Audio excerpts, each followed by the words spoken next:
talked about the malnutrition or the water situation or how many years the Maoists fought in the forest side by side with women for rights among tribal people. If there's anyone who never romanticized it, it was that.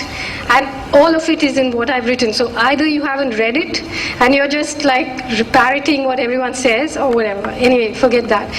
The other question is, just days after I came out of the forest, I think Gautam, you were at Jantar Mantar and I had come there. Jantar Mantar in Delhi is where people are now allowed to protest between 9 to 5 because of the Commonwealth Games. There was a group of 3,000 slum dwellers from Bombay who had gone there to protest the fact that they had no rights, no water, no ration card, no security, no school, nothing.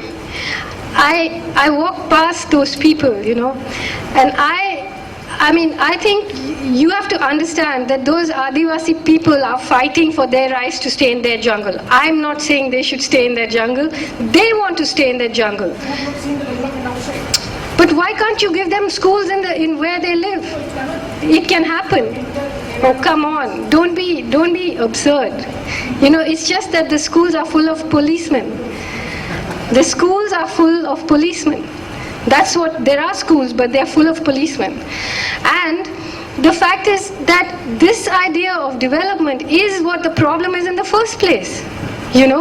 So if you want to have 85% of people in the cities, you should have cities where 85% of the people are using 15% of the water and 85% of the water is used by 15% of the people, where most people have no rights at all in the cities. So that is the situation that we have. You can't tell people what they should want. You have to respect what they do want. They have every right to come out of the cities out of the jungle and migrate. No one is telling them to stop. So why haven't they come? No one has asked them to stop. People want them to come. They go every year as contract labor, as road labor, as mirchi pickers. Why do they come back? They don't sit there and enjoy the benefits of the city. They all come back. Why?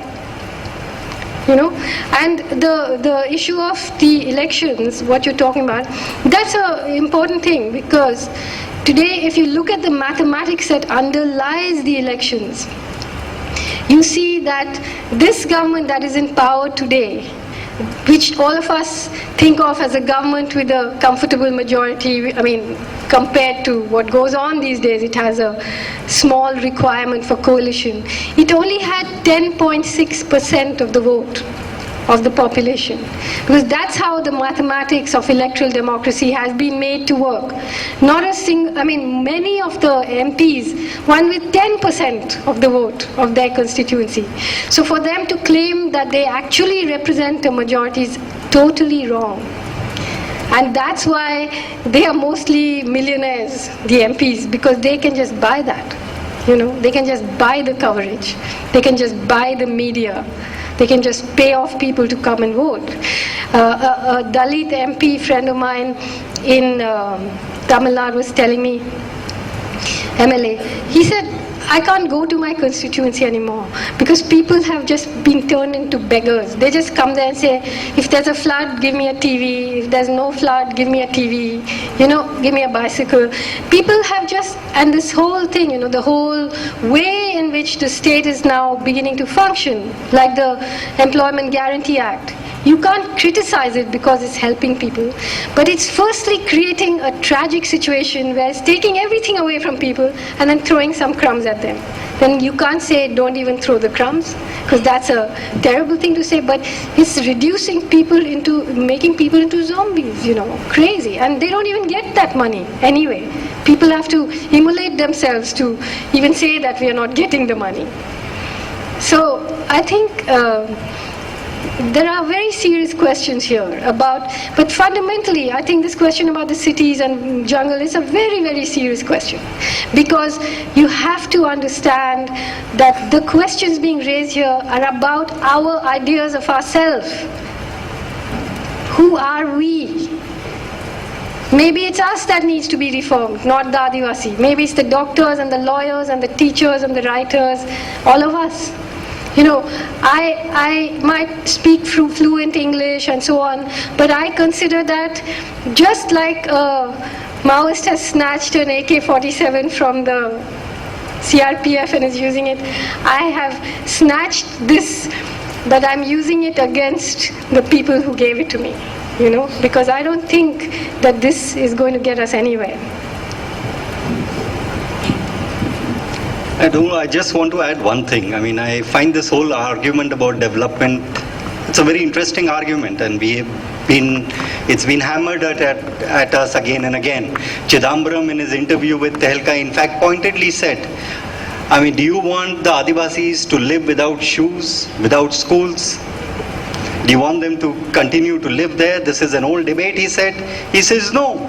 This is the only way in which the Adivasis will get schools, will get better, they'll get jobs, etc. But it hasn't happened. So today, for anybody to come out and say that this is what development is doing and the Maoists are thwarting it or all this resistance is trying to stop it, we have to first stop and ask ourselves, is it just, are they being stupid are they being stubborn unnecessarily, or is it based on people's own experience? And secondly, I think there is also a point that one has to say.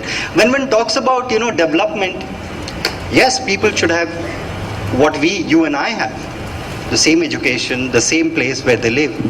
But that involves that we should allow those kind of our houses to be open for people to come in and live there in the same.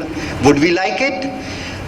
We want all the privileges that we have to be retained, and then we, as Arundhati says, we just want them to dangle the carrot of development to say that this is what you can get if you follow our path, if you believe in development and our policies. I think this is not going to work, because people haven't had it.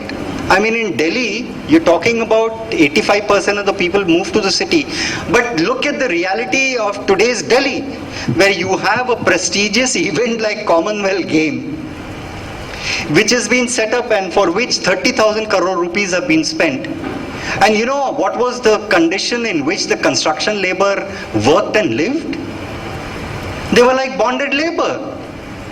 It was the bonded labor that has created, this is like feudal days, where the serfs were brought in by the feudal master to set up stadiums or spectacular, events for which their services were used. It's the same thing our government has done.